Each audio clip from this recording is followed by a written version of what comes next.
ఆ విశ్వవిద్యాలయంలో అతి చిన్న వయసులో ప్రిన్సిపల్ అయినటువంటి ఘనత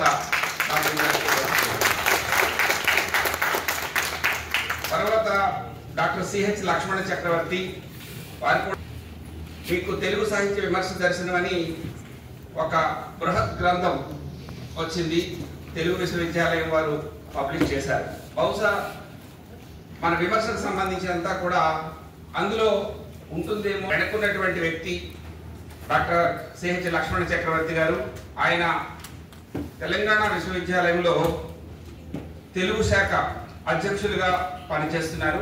ఆయన కూడా మన యూనివర్సిటీలోనే ఎంఫిల్ చేశారు. వారికి స్వాగతం పలుకుతున్నాను. అలాగే డాక్టర్ సంగిశెట్టి శ్రీనివాస్ గారు, వీరు డిగ్రీ కళాశాలలో అసోసియేట్ ప్రొఫెసర్గా పనిచేస్తున్నారు లైబ్రరీ శాఖకు సంబంధించి. వారు తెలుగు సాహిత్యంలో ఒక వినూత్నమైనటువంటి పరిశోధనలు చేస్తున్నటువంటి గొప్ప వ్యక్తి. ముఖ్యంగా చరిత్రని, సాహిత్యాన్ని పునర్మూల్యాంకనతో, దళిత బహుజన కోణంతో పునర్నిర్మించే పద్ధతి ఎలాగా తెలియాలంటే కనుక డాక్టర్ సంగిశెట్టి శ్రీనివాస్ గారి రచనలు మనకి ప్రధానమైనటువంటి ఆకరాలుగా కనిపిస్తాయి. ఈ మధ్య కాలంలో ఆయన తెలంగాణ దళిత సాహిత్య ఉద్యమానికి సంబంధించి ఒక 1000 పేజీల గ్రంథాన్ని, అద్భుతమైనటువంటి గ్రంథాన్ని తీసుకొచ్చారు. వారికి నా హృదయపూర్వకమైనటువంటి స్వాగతం పలుకుతున్నాను. అలాగే డాక్టర్ పి విజయ్ కుమార్ మన యూనివర్సిటీలో అధ్యాపకులుగా ఉన్నారు. పలికిన ప్రతి పలుకు తెలుగుతో పరిమళించేలా మాట్లాడగలిగినటువంటి ప్రత్యేకత కలిగినటువంటి వ్యక్తి.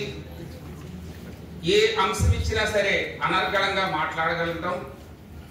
పని పట్ల నిబద్ధత, ఏ పని చెప్తే ఆ పని చాలా సాధికారికంగా నిర్వహించగలిగినటువంటి సహృదయుడు మన విజయ్ కుమార్ గారికి. డాక్టర్ వెల్దండి శ్రీధర్ గారు, అసిస్టెంట్ ప్రొఫెసర్, ప్రభుత్వ డిగ్రీ కళాశాల నల్గొండ. ఈయన కాలేజీలోనే పనిచేస్తున్నారు, కానీ ఒక విశ్వవిద్యాలయ ఆచార్యుడి కంటే ఎక్కువగా సదస్సులు నిర్వహిస్తారు, మంచి సాహిత్యాన్ని రాస్తారు, కథలు రాస్తారు, వ్యాసాలు రాస్తారు. బహుశా ఆయన ప్రతి వారం కూడా పత్రికలో ఏదో ఒక వ్యాసం రాకుండా ఉండదేమో అంటే ఆశ్చర్యపోనక్కర్లేదు. ఆయన మంచి రచయిత, మంచి విమర్శకుడు, మంచి కథా రచయిత, అన్నింటికి మించి మంచి అధ్యాపకుడు. వారికి నా హృదయపూర్వకమైనటువంటి స్వాగతం పలుకుతున్నాను. ఇప్పుడు సాహిత్య విమర్శకులు, పరిశోధకులు అనే ఉద్దేశంతో నేను పత్ర సమర్పణ చేయాలి.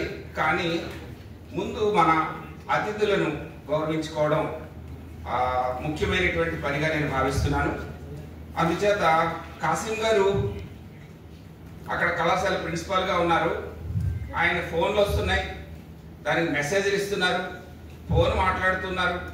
చాలామంది ఒక అడ్మినిస్ట్రేటివ్ వర్క్ ఏదైనా తీసుకుంటే కనుక ఇట్లాంటి సదస్సులకు వెళ్ళడం అనేది చాలా కష్టం. కానీ ప్రొఫెసర్ కాసిం అకాడమిక్ డిసిప్లిన్ కలిగినటువంటి గొప్ప మేధావి.